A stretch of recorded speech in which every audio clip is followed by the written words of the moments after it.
Hey, Svea, guess what? What time it is? What time is it, James? It's time for the show. We better go live right now. What? Yep. I mean, can we go live in like 3 minutes? No, we cannot finish this game of online Farmville. We're going to have to delay it. I was playing Sims. Then who am I playing Farmville against? No, that's not me. You're playing Farmville. I play real life Farmville at my house. You have like chickens and goats and horses and stuff? No, I'm like harvesting oranges and lemons and fertilizing my trees and trying to remove ants and aphids from my apple tree. And yeah. Fits the definition just enough. That's real Farmville. It's not pretend Farmville. Yeah. Oh, guess who's in? Look good. We haven't seen her for a while. I know, Joya. Joya. Welcome back. Awesome. I can't wait to see Joya. I'm going to see her in 3 weeks.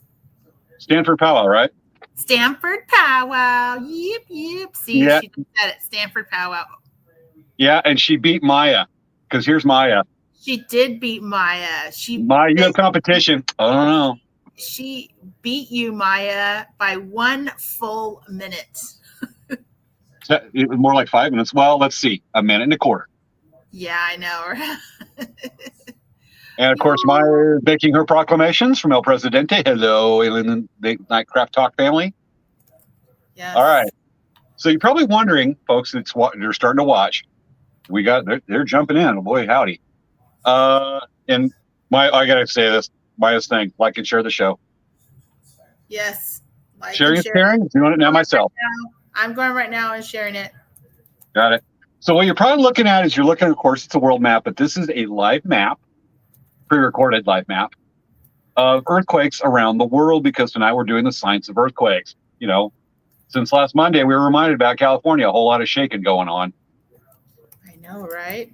Yeah, I mean, some of these were popping up. I looked and went, oh, there's a 5 over in Indonesia. When I was recording this about 7 o'clock this morning. A live interactive map. Slow rotation. Look at all the freaking earthquakes in the South Pacific. Wow. Yeah. That's crazy stuff. I know. So tonight you're going to hear lots of stories from Californians, like people in the Midwest tell how their tornado stories. We have our earthquake stories too. That's a lot of, look, that's crazy. Look at all those things. That's crazy. Yeah. That's like all of well, I know there's a whole lot of shaking going on, so that makes sense. That's a real statement. Oh, big time. Let's see here. Look how there's almost nothing in Australia. Japan, there's a bunch. It's like all around. Oh, yeah, Japan is very active. Oh, look at Indonesia right there. I've been in Taiwan during an earthquake, and I've been in Japan during an earthquake. Yeah. It's kind of crazy being in Taiwan because I was in a high rise. And it was a little scary. Gotcha. So now we get some, we always like to have the show countdown right here be a little bit of a primer for the show. And this is some pictures of the San Andreas Fault right here in California. How long is that thing? Over 800 miles? I need to get my dinner. I'll be right back. Go get your dinner. So, folks, while Svea's gone, we're not going to misbehave, but at 10:05 Pacific, 5 minutes into the show, remind Svea her collar's untied. I heard that. You heard nothing. I heard every single word. Well, what did I say? I said nice things about you. I don't think you did. I think I did. I don't know. Look at that. That's the fault line. That's crazy. That's the fault line. That's pictures of the San Andreas Fault going through California. Wow.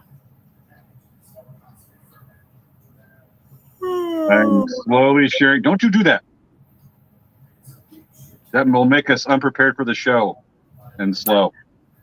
So do you remember in Superman when there's an earthquake and Superman, he literally pulls together the fault line or something? Did he do that? He did something where he pulled things together so that they were back. Well, he pushed away. We're there to get to Lois Lane, who died in that car that got sunk in during the earthquake, and then he like flew around the Earth and made it rotate backwards to reverse time to save Lois before the earthquake hit. God help me, I remember that. Another view of the San Andreas Fault, which is a great little microcosm of what we're talking about tonight. Crazy. Yeah. My quesadilla was not melty. Well, are you trying to cook it in the fridge? Because you know that doesn't work. No, I was heating it up in the microwave. Okay. Did you like set it for 5 seconds instead of like 20? No, I set it for a minute, and it wasn't very. Well, why'd you buy melt-proof cheese? Oh, so you want to hear something crazy? You're gonna laugh. Yes. So, I was with my friend today for lunch, and she was looking at these T-shirts.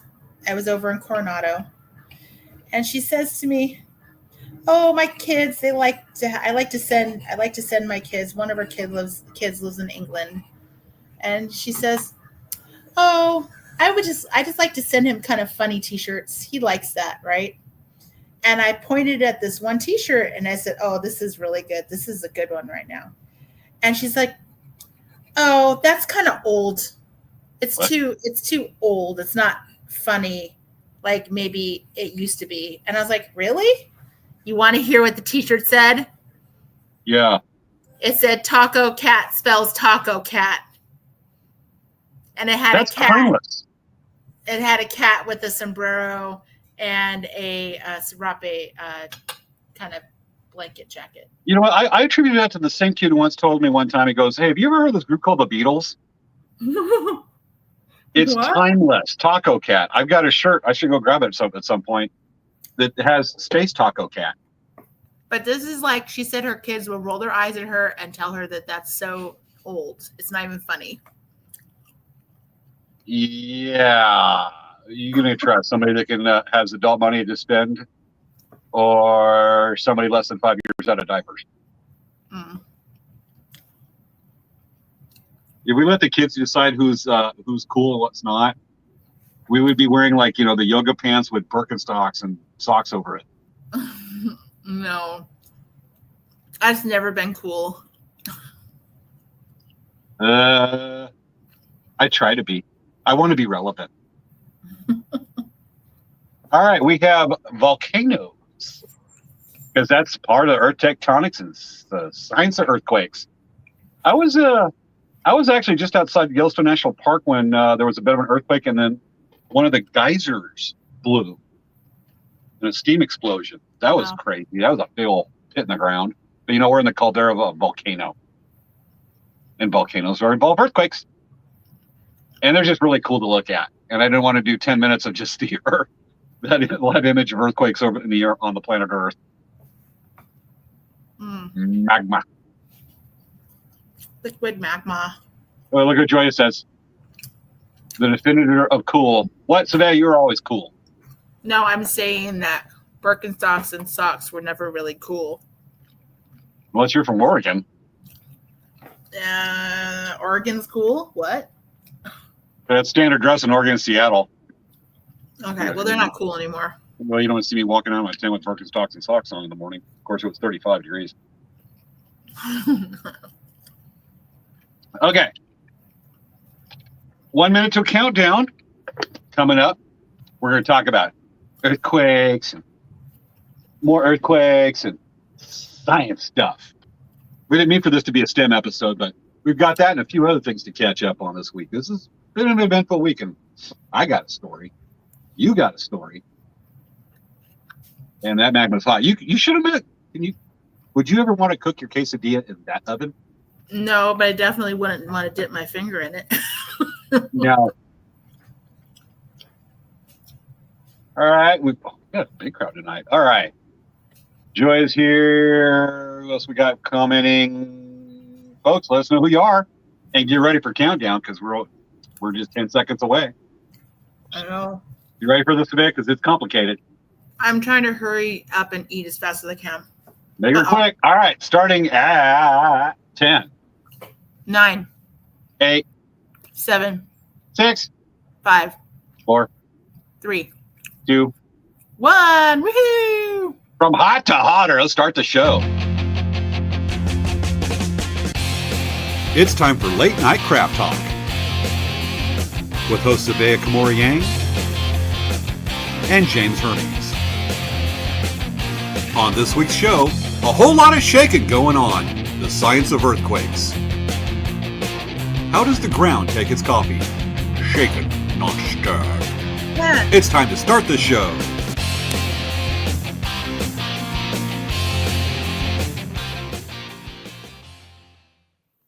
Shaken, not stirred. Yes, this is. The Sean Connery thing. I don't want to be. Oh, a lot of people got that reference. Okay, let me put on my media asset. And banner. Hoorah. Yes. Okay, welcome this week. We are live. Yes, welcome everyone.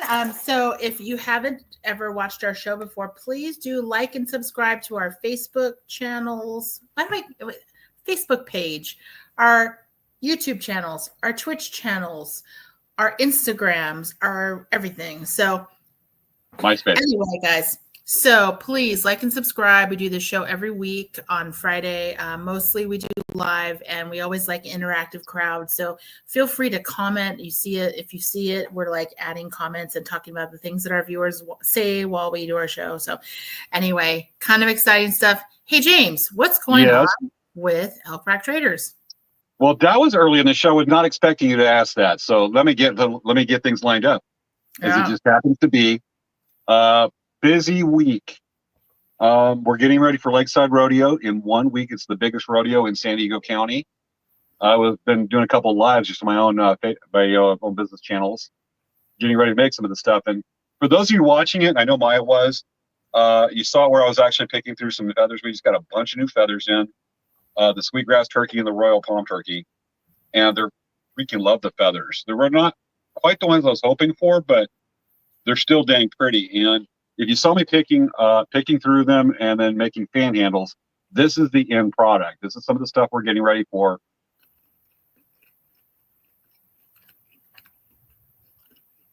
Where is it? Hold on. The one with the fans? I see it. Yeah, it's just StreamYard's new thing where you have to manually take the credits off to get to the next picture now. Okay. Yeah, used to that. Anyway, so this is some of the stuff I've been working for. These are mostly done right there. A couple of the fans. These are what you see with the fan on the right and the two outer on the left picture are the sweetgrass turkey feathers. And some of those look a stinking amount like a golden eagle feather. Real close. That's why I like them. It's an exotic breed. They're hard to get, but when I find them, I get as many as I can. But so that's what we got going on with the feather fans. This is a couple more of the projects because we also got some barn turkey feathers in. And I started painting. Cool. I haven't done these in a while. I like having rodeos where you see the one on the right is one of the sweetgrass turkey feathers. And I painted that today along with all these. And there's still a few more. Cool. Yeah, so U.S. flag designs. They're designed to go on cowboy hats. And when I have my pals, people like to get it on the regalia too. There's a lot of detail to those little suckers. So that has been this week's project. And we're all getting ready for Lakeside Rodeo coming up. That is a big rodeo. 1 week from tonight, those of you who remember Melody on our show, she's going to be there. I'll be there. I've got to make her a fan because she's got a baby coming in 2 months. So we'll have that. And then the weekend after, first full weekend of May, we will be at Koopa Cultural Days. It's the 50th annual. And what's neat about Koopa Days is that it's a gathering. It's not a powwow. But there's so many exhibitions. They have everything from the Cupeño dancers, lots of bird singing. They'll have the intertribal bird singers there, the Alcalente, a few others. But also what they bring in is sometimes they brought in Hawaiian dancers. They'll bring in a lot of California tribes from Central California. They'll come over and do their dances. Pima basket dancers will be there. And probably my personal favorite, Yaqui deer dancers. Nice. I love Yaqui deer dancers. Spent a lot of time in high school with the Yaqui family. And it got me started on powwows. And I will shut down my booth to go watch that. Nice. I love it so much. So that is on Saturday and Sunday, May 3rd and 4th. We got Lakeside Rodeo, then Koopa Days we have coming up. So gearing up for that one, and we're gonna have a lot of cool stuff. I mean, I'm gonna be doing a tour of the booth when we set up on Thursday at Lakeside. I'm looking forward to that. Making some neat stuff. So that's what's going on with Elk Rack right now. Svea, I heard some rumors. What'd you hear? I need some rumors. I need you to confirm about Okay. Bear. What can I confirm for you? Are there some classes? There are some classes Do coming you up. have class? We have class. Can you prove it? Yes. How? I can show you my website. Yeah. I'm doing a good lead in for you here. Or did you? I know. I'm following it. Okay. So I wanted to bring on someone to talk about something that's kind of cool that's coming up at Dancing Is Bear. there somebody that can prove that you have class? Yes. Is it the ultimate judging class? Because this person has class too. A definitive of something that defines the purveyor of the blessing that says you have class. Yes. Right. All right. Okay. All right. So we're going to add this person to our show. Hello. Hi. And Cheyenne is back, folks. So Cheyenne is a wonderful bead artist, and she's going to be teaching a beaded keychain class at Dancing Bear. And we moved the date to next weekend because it's Easter. Yeah. And so, but we moved it to next week. And Cheyenne, would you like to talk about your class? Sure. Yeah. So I'm going to be doing a bead wrap keychain class next week. And it's a pretty beginner stitch, especially for those of you who are looking to get into beading. And I've already done an earring class. I did one a few weeks ago at Dancing Bear and had a really good turnout. So I wanted to bring some more beading to Dancing Bear. So we're going to add the keychain one. So you guys should come. It'll be great. And yeah, I've been beading for a long time. So it's fun to actually be able to share all my knowledge with other people. So Yes. And then for those of you who don't know, Cheyenne started beading in our store. yes, I did. And so that always makes me happy because I always get so misty-eyed because it's just it's nice to see someone who started and they're just really having fun and just going crazy and doing all kinds of really awesome bead work. And she's our local celebrity. She's a celebrity here in San Diego. So we're really excited to have her in, and she's really great teacher, and we really love having her. And everyone that came last time had so much fun. And it's nice to have a class like that where people are just super, super excited to learn. And it was, like I said, it was very cool. So next week, I can show you guys how to sign up in just a moment, but I just wanted Cheyenne to come on and kind of invite you guys to come. Her class is $65. It includes the class fee and all the supplies to make the project, which is really great because generally, if you buy all the supplies, you're going to be spending way more than $65. Yeah. So, especially if you're just making one. So, oh, see, Maya says that you made her a custom keychain and she loves it so much. Yay, so I'm so glad. there is a absolute recommendation. There you go. Yay. All right. Thank you so much, Cheyenne, for coming on. We really Of course. appreciate it. And we'll see you soon. No, don't be a stranger, Cheyenne. Love having you back on. Of course, yeah. All right. See you soon. Bye. Bye. She's always great to have on the show. She's just so sincere. Oh yeah. Yeah. We're really excited to have her back because she actually really did a great job and had a fun time with the class. I'm gonna show you guys really quick how to sign up for the class. So I'm going to share the screen from Dancing Bear so you can figure out how to do it. Okay. So here is our website, Dancing Bear Indian Trader. You would go to shop online and you would click classes and see how it says classes and calendar. Click classes. Scroll down to the class that you want to take. So here's the beaded keychain class. And then you're going to select a date. You can't select this class because we are moving the class to the next date. So you're going to click select, put your name, and add to cart, and go ahead and start filling out and go complete the process. That's how you sign up for the class. It's really easy to do. You can also come into our store and sign up if you like.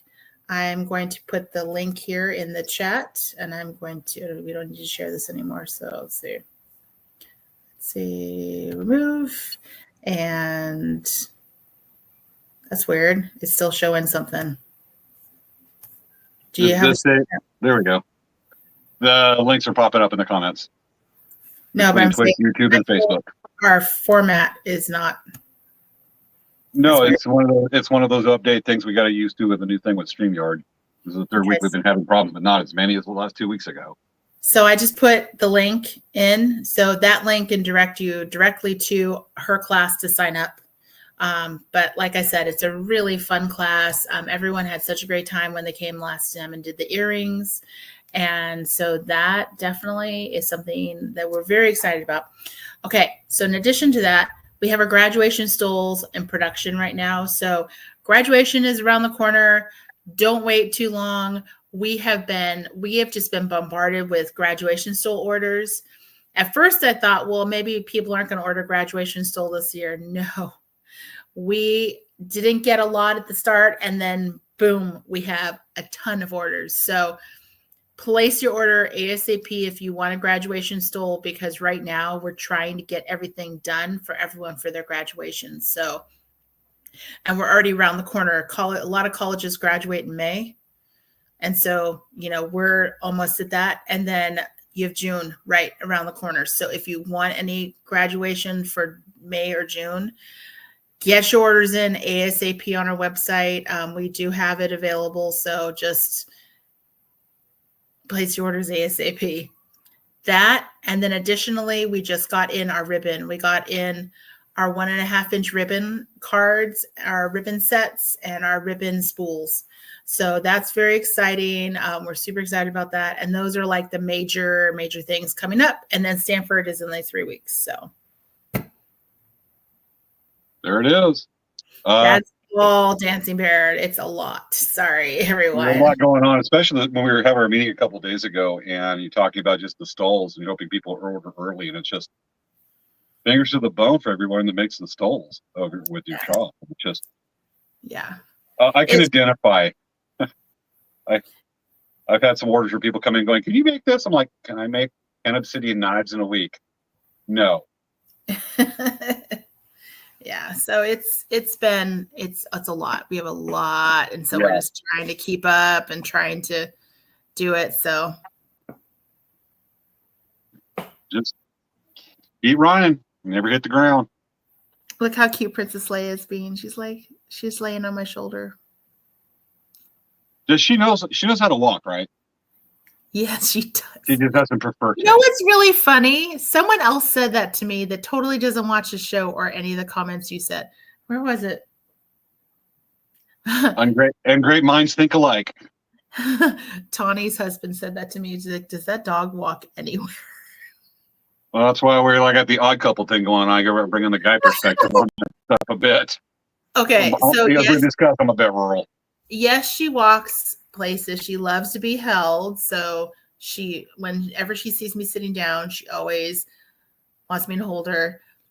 Sometimes she doesn't walk because, like, say for example, I don't have her leash, and so it's like I can't just like put her on the ground. I don't have a leash. So anyway. So Dan loves you. Would Dan carry you around? Yes, he would. Would Dan carry you around while you carry around Princess Leia? Yeah. Why not? Are you daydreaming now? No. Are you gonna? If Dan was sitting in the room, would you be looking at Dan going? He would totally carry me around if he could. If he could. He right now, like several times, he's like, "Hey, Svea, come here," and he's like, "Get on my back," and I'm like, "No, you're gonna hurt your back." He's like, "Come on." Like, he wants to do piggyback. I'm like, "Dan, no." Anyway. Yeah, it's a quick way to do it. So we got stuff over the top, stories from the week. Oh yeah, what's your story from the week, James? What's yours? Me first. I got it. We know mine. Well, story from the week for me is we're discussing it for the show, so that's not necessarily. Got it. Okay. So, story of the week, folks. I've been riding the bike around. Had first serious accident. So last Monday. Matter of fact, just to preface this, last night I actually a customer drive down to Palm Springs to look for my booth and said, "Where's your booth?" I went, "I'm not there tonight. I have to get for a reason." Last Monday, I was out doing about a 15-mile ride. I was about 3 miles into it and saw a green light. You know, when I see a green light, I usually slow down with the bike, make sure nobody's going to be speeding through, even though they got the red. Things were clear, and I went, okay. And so I kind of punched it to go through, and there was some water. The bike hydroplaned, and I went down. And I went down. It was bad. It was bad enough. I'll put it that way. I went down, going about over 16 miles an hour, according to the date on my watch. I hit on my left side. The bike went down on me. It actually knocked me out for a few seconds. I got a minor concussion from it. And it's actually very fuzzy the first hours. The memory's coming back a little bit more every day. But I've got, nothing's broken. Though I had limited mobility in my left arm. I cannot reach all the way up. It seriously hurts to go like this way. But I could on Monday and then start stepping up just from the tendons repairing itself. So I basically got a jammed shoulder. Luckily, it's not a rotator cuff injury. We don't believe it is. It hasn't signed, signs on that one, but it's going to take a couple weeks to get over this or more. So there's no bike riding for a while for me. But there's a lot of PT on the shoulder on that one. But I've got a big old contusion right here and a contusion on my left cheek, this bigger than a grapefruit. And I hit hard. Matter of fact, I hit when I went down, there was a guy that jumped out of his car and went over and helped me up and scored me, says, "You okay, okay?" And I'm walking over across the crosswalk to the curb, and it happened right in front of an ambulance. They pulled over and says, "You okay?" I went, "You check me out right quick." But I said, "I'm talking, I'm coherent." And then when they left, I realized I have to think about which way is home. I'm easily confused. I know the home's that way, but it took me like 10 seconds to figure out which way it was. I went, yeah, I'm not good. Called my mom. She came over to my truck, picked me up. We took the bike back, and I took the rest of the day off, rested. And I'm doing a lot of PT to this arm that will get full recovery. It's just going to take a while. So no crazy, no little adventures for me for a bit. So that's what's going on. Yes, Joy, it was scary. I still got an appointment with the doc. Unfortunately, healthcare works so quick to get this checked out to make sure that it's not a rotator cuff injury. Either way, I want to do surgery. I don't think I need to. There's no signs. There's no crepitus, which is grinding bones. There's really no popping. Once I warm it up, I can reach up with difficult. When I don't, it's just stiff. But I didn't want to stress with all the lifting I have to do at Palm Springs to set up the booth and then take it down. And so I'm just giving a rest because I got Lakeside coming up. So that's my story. It was a little bit of concussion. So, it was very minor, nothing serious, just that 20-minute period of it's pretty fuzzy. It's going to slowly coming back, but there's no lingering effects. So, and that's what's going on. How about you, Sven? What? Sven? Yeah. So Sven with Fifi, right? So I just think that you need to be a little more careful because, we're getting older. I'm going to have to give you that kind of speech. Oh, I'm getting plenty of it. Folks, that was supposed to be a concussion joke that I wasn't keen on, but knew was coming. Yeah, and I don't like it, but. Okay, we tried. Yeah. I know. I get worried about James because he shouldn't be doing things where he can get himself injured, and I get worried about those things. I'm not very good at wearing a hole in the couch. Yeah, I know, but I don't know. Anyway, this is another discussion. I'm not jumping the bike, and honestly, most anybody riding through this is just something that happens if you get on a bike. I'm not going down. I'm not jumping rocks and going down rock gardens, down a single track. I don't do that. I'm aware of that, but just riding the bike, it just happens. It was a freak thing. So believe me, I'm not a daredevil on this stuff. I'm over 50. But that's just one of those things that happens. It's like if you step out of your car, you slip and fall on the cement. It's just the risk you take when you walk out of your house. It's not like I'm going off doing class 5 whitewater going down waterfalls. Those days are behind me. But folks, I see the comments coming in. Thank you very much. It's just sometimes you get injured on doing stuff. Yeah. Yep. So, hey, James, I hear there's a lot of shaking going on. Is there? Wow. That was kind of funny right there because I actually had somebody. This would have made a better segue or the funner. So Tell me did the bike accident happen after the earthquake or before? Maybe it happened right after the bike. It was actually about 2.5 hours later was the earthquake because somebody thought that maybe I fell off the bike because of the earthquake. I'm like, no, it was unrelated, just the timing on that one. Matter of fact, you're like, no, I caused the earthquake. Yeah, totally. Matter of fact, there was one like back in 2009. I had just made a power drum called the Beast, which I've had on the show. It's this big Buffalo double-side drum I got, and my first power drum I've ever made. And I was tapping the sucker as it was drawing because I was getting ready for first song on it for a special thing up in Ottawa, a special thing we had for it. And I tapped it, and it was like boom, boom, and I was like, that thing's so low. An hour later, we had a 5.6 earthquake, and I posted on Facebook and said, that was not me testing the drum. Because I did the whole thing. It was funny at the time. It was a big power drum. That's why we call it the Beast. So they had beat me to the joke. Wendy Hodge. With that, so yeah. Welcome California, folks. Earthquakes. And we all, if you're from California, you're going to know a few things about them. We're going to tell them like Midwesterners tell us tornado stories. But we got some presentation stuff for you. With the Monday earthquake, we decided to change this week's show from Babylonian Tupperware to a STEM episode about earthquakes. Yeah. And do that. We all have stories about it. Yes.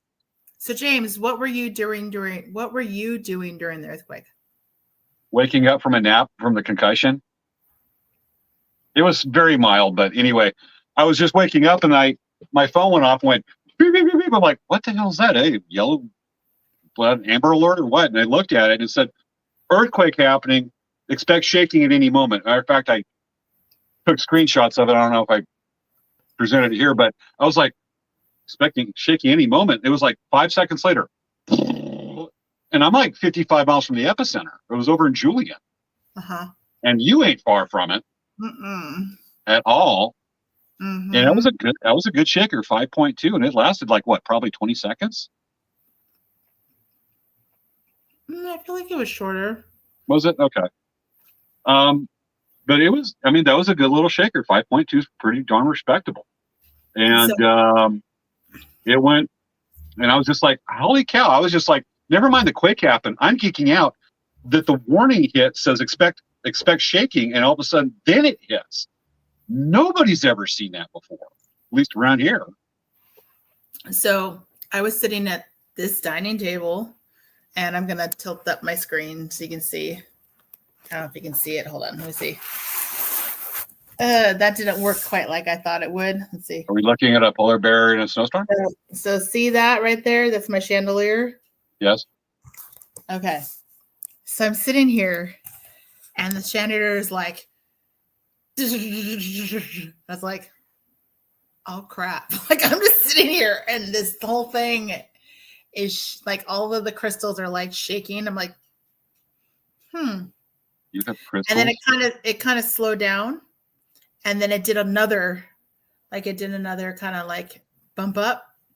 Yeah, that's how I remember it. And I was like, interesting. And I'm just sitting there, and then the phone went off after it already had started because we're so close to it. Julian right now, if I was to drive, Julian's about like an hour and 15 away, but it's only an hour and 15 away because you're driving through curvy roads. Like if you were just going to drive straight, like it's only 18 miles away. So it really is very close. But if we were driving, you have to drive like the windy roads and whatever, but it was kind of crazy. And my mom, I hear this like kind of drop noise. I'm like, oh shoot, what just fell? And it's just a broom. So I was like, okay, that's not bad. And I'm like, Mom, are you okay? She's like, yeah, I'm okay. She's like, you're just shaking. My neighbor was I was out front just a few minutes later, and I was talking to my neighbor across the street there at the local Stater Brothers, about a mile from my house, which had a lot of the Coachella traffic because they were leaving weekend one. And she says that people were freaking out in the parking lot because, you know, these people are not safe. And that there was actually some stuff that fell off the shelves in the local supermarket. We really have anything because we kind of decorate our house and put stuff where it's not going to fall down in case of the earthquake, because I live in a Rift Valley. And that was, you know, that was what we had right there. Wendy says that they've had a warning system in Mexico for 20 years. That included with the cell phones, and is that with sirens or cell phone warnings for 20 years? Do you want to clarify that for us, Wendy? I'd love to know. And then Maya says that the alarm telling us about the earthquake woke us up. Everyone else did this. Everyone else did feel it here in Chula Vista and South Bay. You were still pretty close to that. Yeah. I mean, they're pretty much kind of a similar distance, because if you think about Julian and you just take a compass and go whoosh, like they're kind of along. It's kind of, I mean, they might be a little bit further away, but still, just being in San Diego, it's not far from Julian. No, it isn't. And then on the mountains. I know it's felt in Los Angeles. I have a friend of mine that talked to me the afternoon. He goes, "Was there an earthquake?" And I went, "Dude, you live in Palm Springs. You didn't feel the earthquake when you were asleep?" He goes, "No, I didn't feel anything." I was like, "Okay." I think that if you're not inside a structure, you won't necessarily feel it if you're not paying attention. Did you see the video of did you see the video of the elephants freaking out at the wild? Yeah, matter of fact, we can do that without sound right now if you want to. So the wild animal park is 15 minutes away from me. They're closer to Julian than me. So they were freaking out. And I was like, wow, like they literally circled up and had all their butts towards each other and just pointed their heads out like they were looking at defending each other in a herd, which was very interesting. And that was a real, like, natural animal instinct, which I thought that was pretty cool. But I think that being in an earthquake, I think I found being in an earthquake. I think I remember being in an earthquake once where I was outside and I just felt like I had sea legs. I had this weird, like, kind of unstableness. That's the best way to describe it. Yeah, this is crazy. Look at this. Yeah, I know when they do this, they know there's something unnatural because they actually communicate through their feet. They feel vibrations in their feet. And when something like this happens, they'll instinctively form a circle around the youngest members of the herd. Isn't that crazy? Look at that.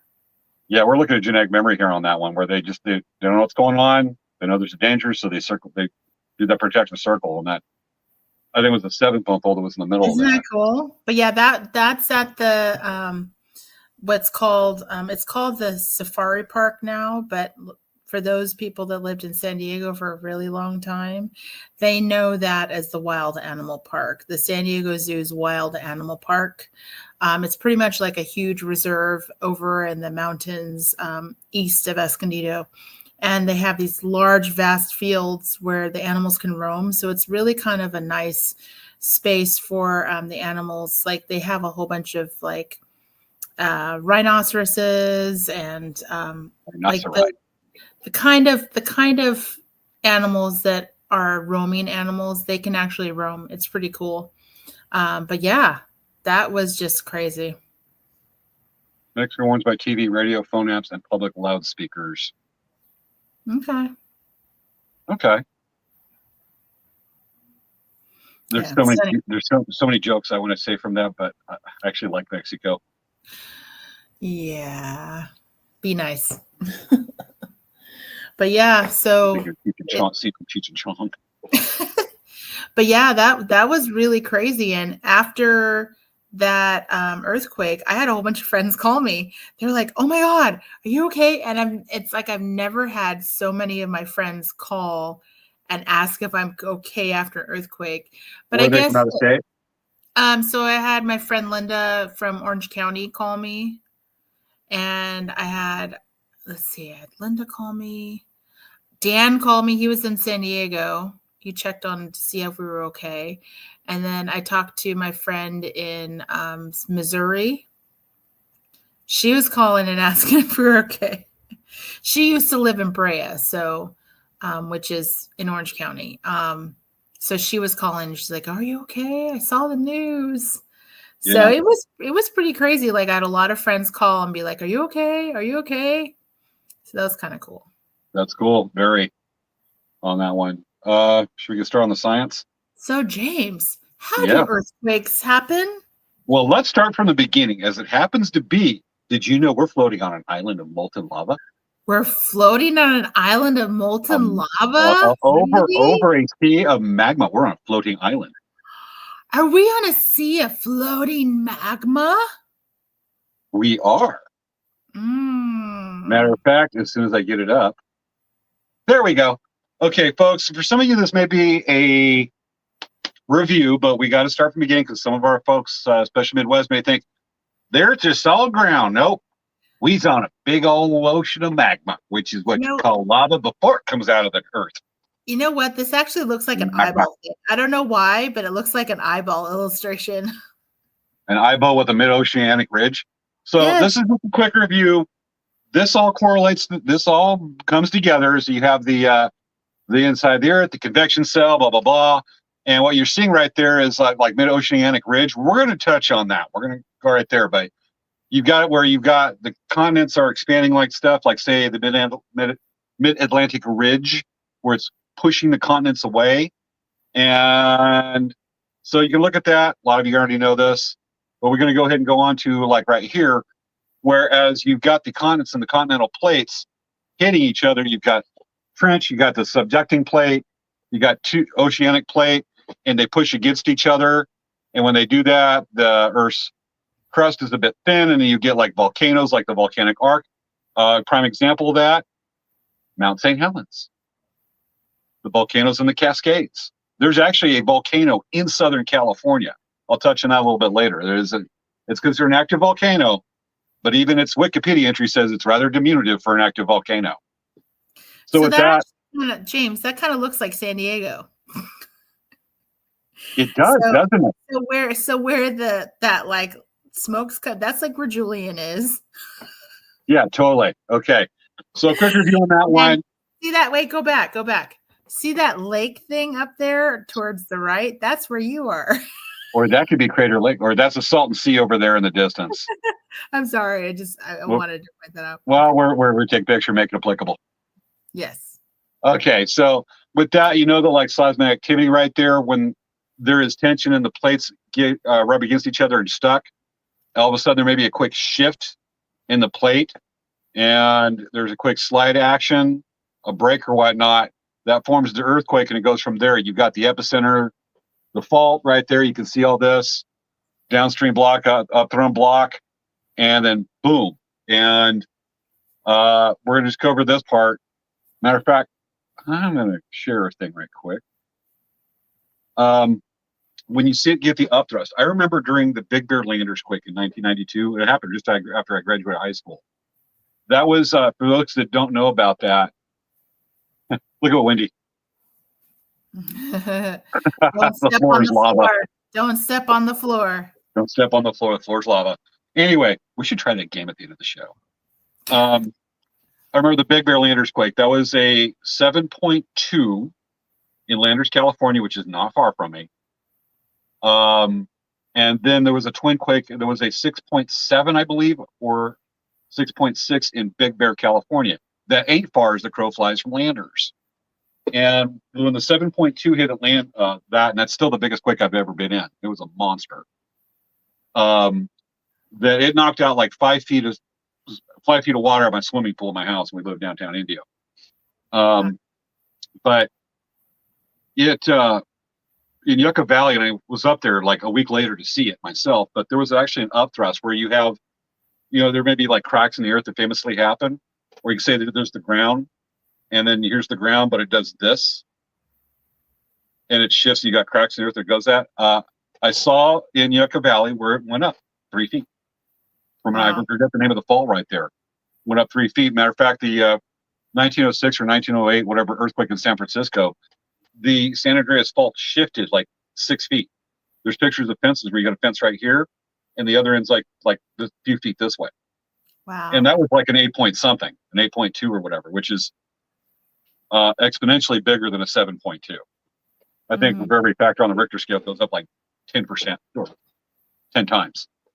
So it's just interesting the after effects of that stuff. But just to get back to the science, we'll get back to it, and then we got some stories to tell on this one, is that you have as the crusts go, they ain't just like, it ain't oil well machine. They don't just go smoothly together. They're going to get stuck together, and occasionally something will give way, and that causes the earthquake.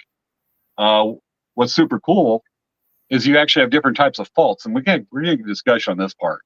You got the oblique fault, normal fault right there. You can see blind thrust fault, and you can imply, or you can infer what these mean from it, like the reverse fault. See the oblique where the ground's going up? That's like the types of earthquakes right there. And now we're going to go into something about a little bit more probably subjective on this subject, is with the different types of faults create kind of different earthquakes. The earthquakes that are closer to the surface of the earth tend to be the harder shakers, but they're not as widespread. And then like the ones that are deep down in the ground, those are radiating over a larger area, and they're going to be more like the rumbles. And Svea, you're being from California, and a lot of our viewers from California, you could probably remember this. This is just from our own observation that happens during earthquakes. Is that you have the kind where the ground just does this, and then you got the rollers. Yeah, I was going to say there's ones where it just kind of rolls versus it's like shake versus.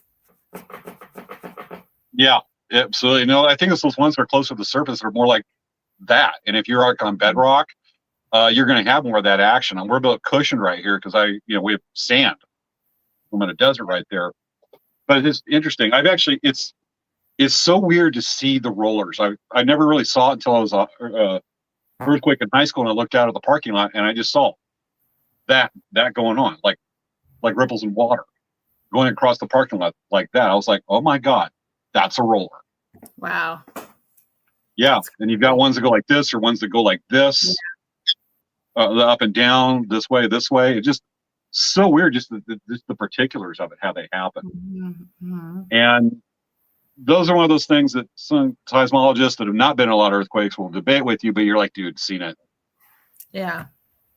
Yeah. And then with that, just to go back right there, is we have to go over, and this explains the tectonic plates and the different plates we have. These are all the different plates of the world. And right there in California, you got the good old San Andreas that runs right up it with a whole series of faults right there. It goes right by the San Andreas fault. I can see it. It's not like, what's her name from? Nancy Pelosi? No, it wasn't Nancy Pelosi. What's her name that was running for vice president of the United States, that said I can see Russia from my house? I actually can see the San Andreas fault from my house, from my backyard. I can be at it in 10 minutes. I was actually contemplating, just for a fun thing, to see if I actually drive to it during the show, but that would be a little bit too much of a Pelosi stunt. But I could be there in less than 15 minutes. Any part. So yeah, it's something. But these are all the different plates. And if you notice, look on the border around the Pacific Ocean. It's all over. It's called the Ring of Fire, where 90% of the volcanoes occur, including us and Alaska and the Aleutian Islands and Japan and all that. And good old Indonesia, Japan. Yeah. I've had you call it like that for now. So the Ring of Fire right there, we are the most volcanic, or most geologically active area in the world. Wow. Is the Ring of Fire. We live right along that red zone, or orange. And then just to show the one that's the backbone of the main fault through California is the San Andreas, over 800 miles long. You see right there, cuts right through the Bay Area. And where's it end? It ends just underneath the Salton Sea, where it goes down. And I'm kind of a nerd on that one stuff. I went over, I took a short video one time going, I'm in San Andreas Fault, and I started jumping up and down going, this is not going to do anything, folks, right? That's funny. Yeah, and then just during the show countdown, we had pictures of it. The rip, you could see the actual stress along the San Andreas Fault we were showing right there in the countdown. You can see it's just one of the best examples of an active fault, and what they do is the San Andreas. It's one of the most biggest and active in the world. Looks like that's the end of that slide. So that's kind of the science of the science of what happens there. It doesn't take long to explain it on that one. We kind of breezed through that. But are you looking at the show outline I created this morning? Oh, no. Let me open it. We can use it more as a guide. And let me grab my. I'll tell you, folks, that we use sometimes we use ChatGPT and then just refine it, and it was one of those ones. So it's interesting is we can want to look up. We might want to do earthquake facts here. Why is there aftershocks? We look at the science of this. This is one of those questions that people really don't. They know it happens, but why does it happen? Let's look it up. So I'm actually going to see what Wikipedia says because I may explain it better than I can on this one. So do you want to do the segment 3? What segment are we on? The science of it, the intro. We're just kind of going with it. Right now I'm looking at, it says tectonic plates. I went through all that, skip guest appearance. And like, what is epicenter versus hypocenter? We're actually looking at the outline that we're using ChatGPT creator that we're going to actually answer these questions with y'all. And we're looking at it says like, what is an epicenter versus a hypocenter? So this is one of those things we don't really think about. We're just there's earthquake, shaking, do what you got to do. So real quickly, Walt, you want to look up what is epicenter versus hypocenter? Epicenter. Let me tell what the difference is between all those. Hypocenter. Okay, let me tell you guys. Yeah. Okay. The difference between, so a hypocenter is the actual point beneath the Earth's surface where an earthquake originates, where the epicenter is the point on the Earth's surface directly above the hypocenter. So in simpler terms, the epicenter is the surface where you feel the earthquake, and the hypocenter is where it began underground. So that's the difference. That's the difference. You know what's interesting? It just kind of reminds me, remember like the Indonesian quake in 2004? They created that tsunami that just killed tens of thousands of people. I remember the one that, oh wait, are you talking about the one that in the Philippines, in Thailand, where it flooded all the beaches and there was a huge tsunami? Yeah, it was actually in Indonesia. It started in Indonesia and it went out and it struck. Went to Through the Thailand. island, it went to Thailand. It hit the coast of Australia. Matter of fact, it was so big that the tsunami actually ricocheted and created waves that was felt around the world to some degree. Mm-hmm. I don't know when the water was sloshing, but what created was when you get these upthrust earthquakes where the tectonic plate goes like that, there's a slip and then it actually does an upthrust like I talked about. I saw in Yucca Valley. I think for that earthquake, it went up, it slipped enough like 12 feet, 12 or 15 feet. It displaces the water. Yeah. Yeah, it forced the water to go. So you got all that water up. So when you got that upthrust right there, the water goes, goes up like that and then creates the waves out from there, which was particularly egregious. That created that just absolutely made the tsunami all the more tragic and huge. Yeah. Well, what's crazy is that earthquake or that tsunami, my dad was in Thailand, in Phuket. Really? But he was at his house, which was on the mountain. So he wasn't directly affected, but he was there when it happened. Luckily he was high in the ground. And one of my best friends, her cousin was on her boat when that happened. And she was in Thailand, in Phuket. And what happened was they saw a whole bunch of debris coming through their boat, like not through it, but like are in the water all around the boat. And they're like, that's weird. They saw all the debris in the ocean from the tsunami. Yeah. There was I think it was like 5 days after the earthquake and the tsunami hit, they actually found somebody clinging to it 200 miles out to sea, clinging to a refrigerator that had managed to live through that hell. But also remember, there was that huge earthquake and tsunami in Japan where it destroyed Fukushima, where it destroyed their nuclear power plant. And so many people were like pulled to sea, and that whole city was just ruined from the water sucking houses into the ocean, and cars and people, and just that was a big old nightmare, that one. Yeah. I think just seeing the videos from that was seeing the water rush into the farm fields 6 miles inland. But, that only happened just less than 100 miles off the coast of Japan, didn't it? The epicenter. I feel like that happened in 2011. It was kind of somewhat recent. I feel like it was 30 years ago. Because I have this little Hello Kitty, and it says Japan or Tokyo, Japan Strong or something, and it was from that whole thing. So Gotcha. But yeah, it was really crazy. It was. So a little more science right quick. We're looking up what causes aftershocks, and we look at this. It's going to say aftershocks what are aftershocks and how are they caused? After a large earthquake event like in Tibet, also known as a main shock, smaller earthquakes aftershocks can hit the nearby area of the initial impact as part of the normal readjustment process of the Earth's crust. So it's the Earth is settling, things are slipping into place, and so you've got, depending on the size of the earthquake, you can have an aftershock that can be as big as the main quake. So if you've got a 7, you're going to have aftershocks that are in the 6s and the 5s, and the 6s are upper 5s are where damage really starts happening. The 6s, you better get in your doorway.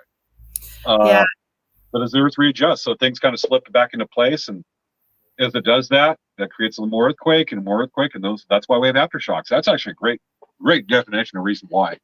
So it's interesting. There's a phone app. I don't know if you guys are aware of it. There's a phone app called, let me show you what it is. I have it on my phone. One of my friends told me about it, and so I put it on my phone. And it's been it's very helpful because it's called Earthquake. And it actually shows all of the earthquakes that are happening nearby. You can do filters for it. It's pretty cool. You can search recent, and you can also search North America, and you can search. Actually, it was interesting. Let me just put this time. When I saw that, I was looking at the phone because I was constantly seeing these different notifications on the apps, right? And on what day was it? The 13th? The 14th was when that big earthquake happened, right? Yeah, right before tax day. Yeah. Okay. I must have started by all the people like stampeding to their cars and to H&R Block and whatnot to get their taxes done. So that would have been on the 15th. So you guys are going to be like, whoa, that's weird. So I saw there was an earthquake in Julian on Sunday. Okay. So on April, so they were having tons of little earthquakes. So like here, April 13th, Julian, 8.3. 0.83. And then again, let's see, Julian, 2:16 a.m., 0.47 on the 13th. And then I saw so many at 4:29 a.m., 2 hours later, 0.76, Julian. And then there's another one. It's like, and then it's almost like they were pre-shocks because they started building up to a major one, right? Because you just Googled it. There was lots of minor earthquakes before and after. And so like just looking at 2 days before, there's a whole bunch of ones that were near Julian. Like they're listing Buttonwillow, Cobb, 29 Palms. That's a different fault line. The Julian would 29 Palms would be different than Julian. Yucca Valley, Ontario, Loma Linda. I'm just kind of saying a bunch of different ones. Let's see, Yucca Valley. I'm trying to find the next one there. but there was a whole bunch. And I saw there was like I feel like it was like a 2 or 3 in Julian on the weekend. And then there was a whole bunch of little ones. And then there was the big one on Tuesday. So it's kind of crazy. And then after the big one, see here, on April 13th at 3:54 p.m., there's a 3.31. At 3:56 p.m., 1.25. At 3:57, 0.92. At 4, 1.45. At 4:12, 0.66. At 4:13, 0.67. At 4:18, 0.67. At 4:25, 0.72. At 5, 1.32. 5.04, 1.03. So there was a whole bunch of activity on this fault area epicenter. There was a whole bunch of activity before that earthquake. And after, even there was several, like every few minutes, there was several smaller aftershocks. So it definitely was really busy for Julian. And I was like, wow, they're not really talking about how many little earthquakes they had before and after and leading up to it. Just thoughts. Yeah, because I mean, trying to figure out, was it just on the right there with what I showed on what defines a foreshock, aftershock, or relative terms on, we Googled it. They're trying to see if it's a earthquake cluster could be considered foreshocks to before the main quake is subjective, really. On that one, it's hard to tell if it does that, especially if you got a quake over here and a quake over there that may be on different fault lines on that one, like you're describing. It's a tough one, but it's hard to defend those patterns on that one, because I remember before the Landers quake, we did have a minor quake, 3 something, a 4, just a couple days before, and all of a sudden, and then that sucker hit. And it's crazy how it works. You ever been in a powwow during an earthquake, or powwow during an earthquake, or gone? We had one that was a big one over in Ludlow near Ridgecrest. Oh, wow. That one was about a 6.9 or 7. Wow. It was about 6.9. If you I was in felt Ridgecrest powwow that weekend. if you felt it outside, it was probably pretty strong, because you have to literally, when you're outside, it's really hard to feel an earthquake unless it's really a shaky one. Because you don't have anything.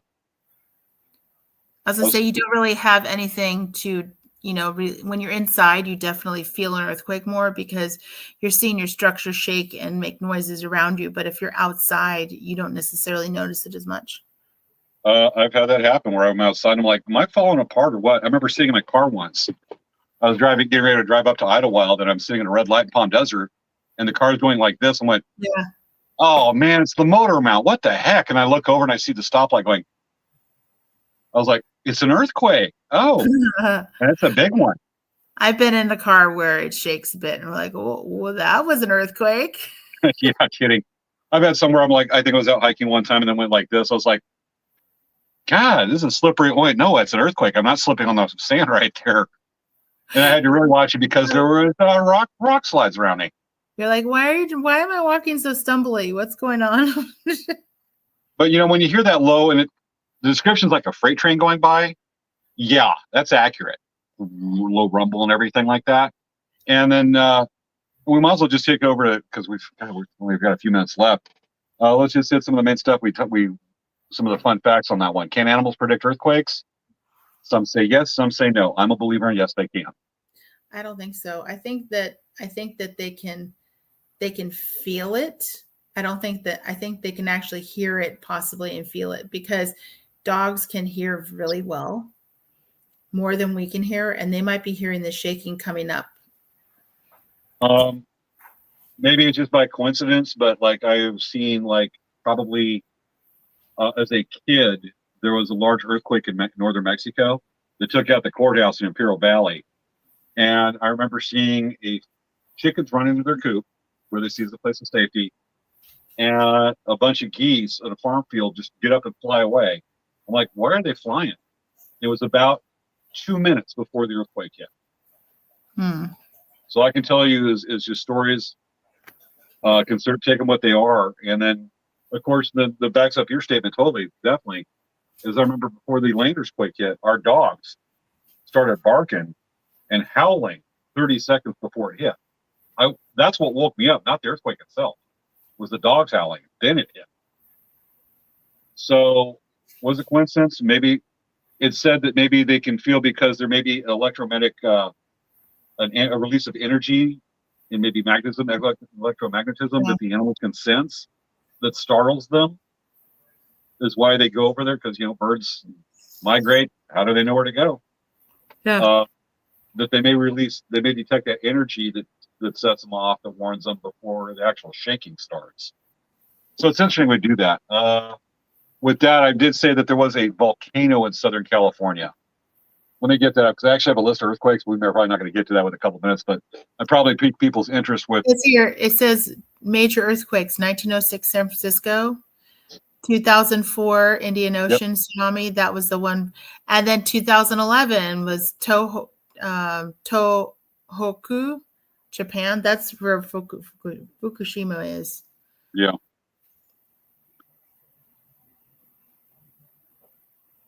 Oh, you want to do the true? Oh, is that what you were talking about? Well, no, I'm looking at You're North looking at Jigsaw Crater. Are you looking at the true false? No, I'm actually, when I said that there is actually technically a volcano, I'm bringing it up because it's kind of a fun trivia thing.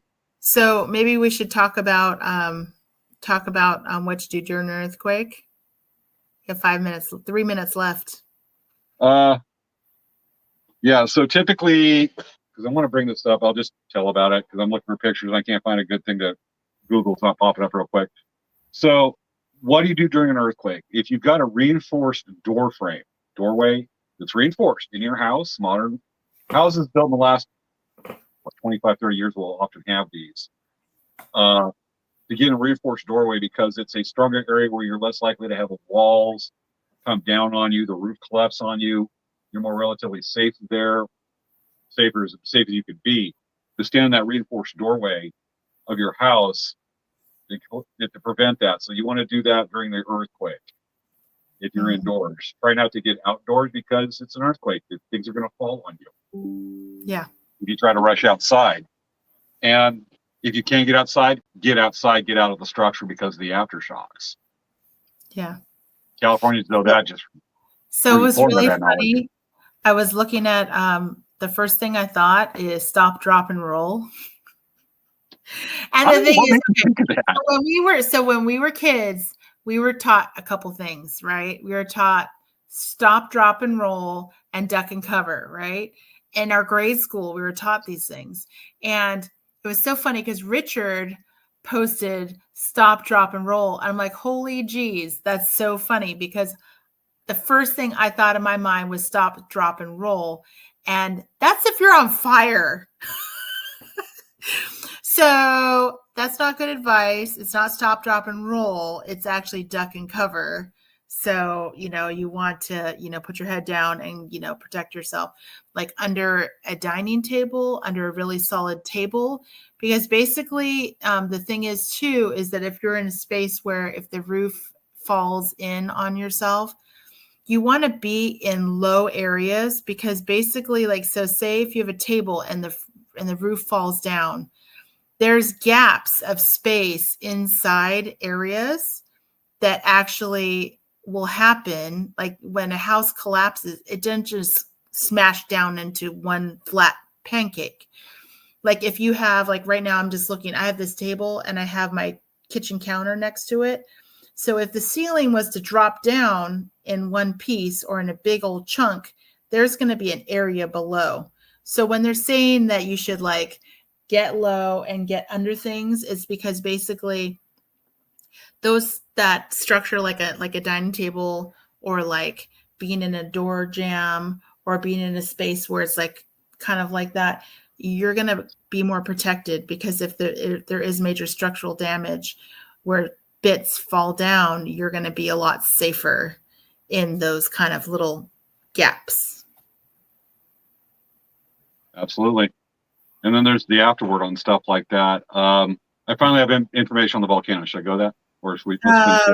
Well, we're like already done. I mean, is there anything else, like any important stuff you want to share before? There's afterward that we've talked about it with emergency preparedness is you try to keep 3 to 5 days worth of food and water around. Yeah. Keep some extra cash around if you're in that position. You can do that, and things like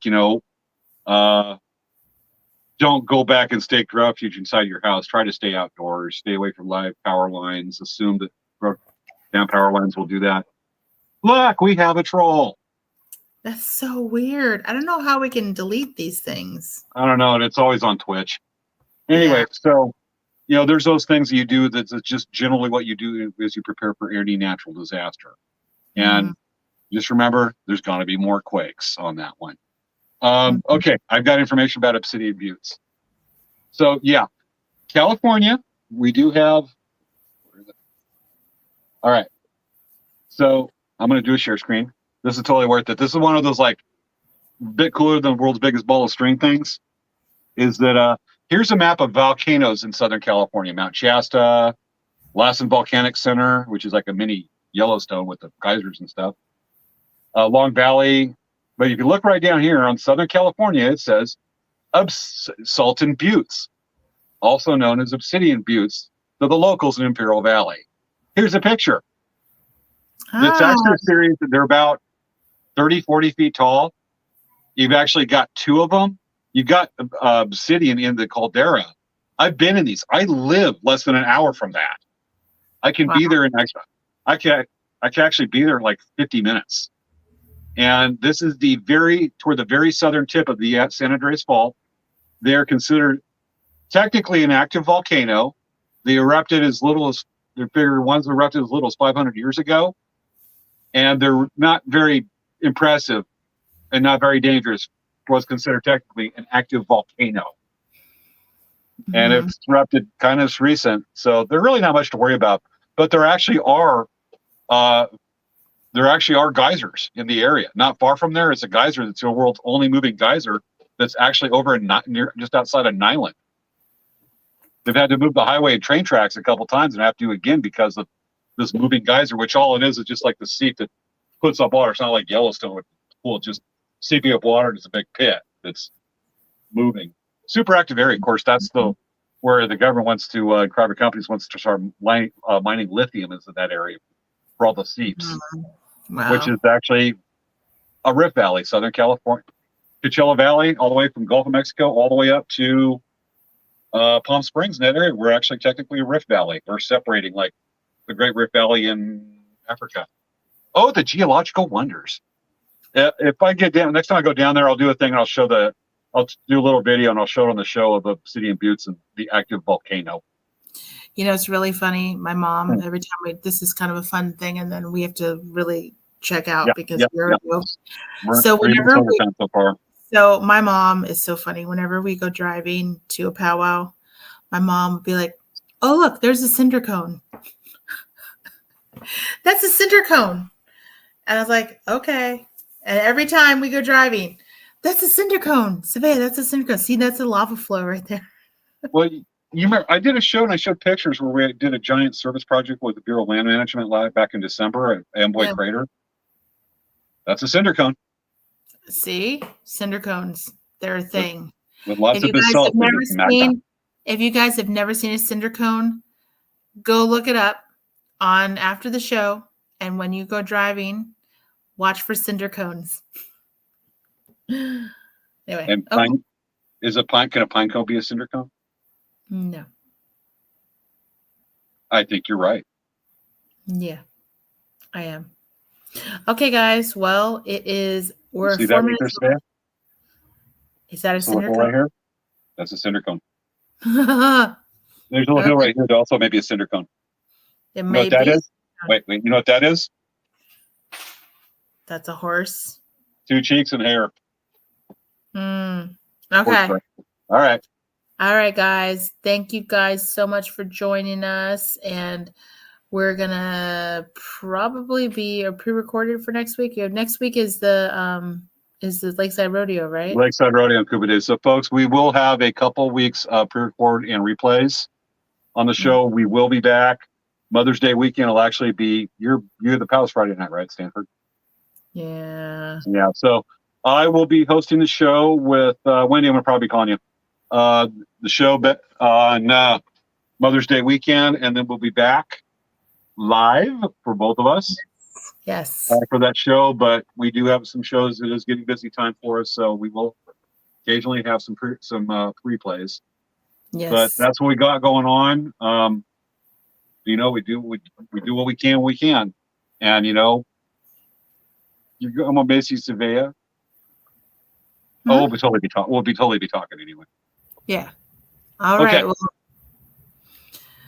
all right. Thank you guys for watching. Have a great show or have a great week. And thank you for being our fans and following us and commenting, because it's been making it a lot more interesting than you're talking to a computer for an hour by ourselves.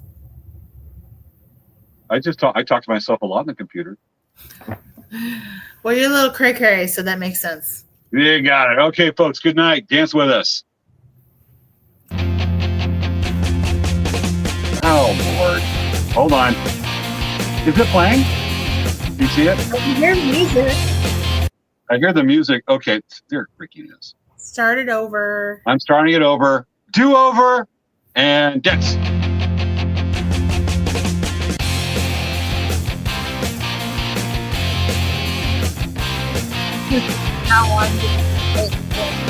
You guys know how to use your legs to use a doggy wheelchair. It's called atrophy. We'll do, Maya. Thank you.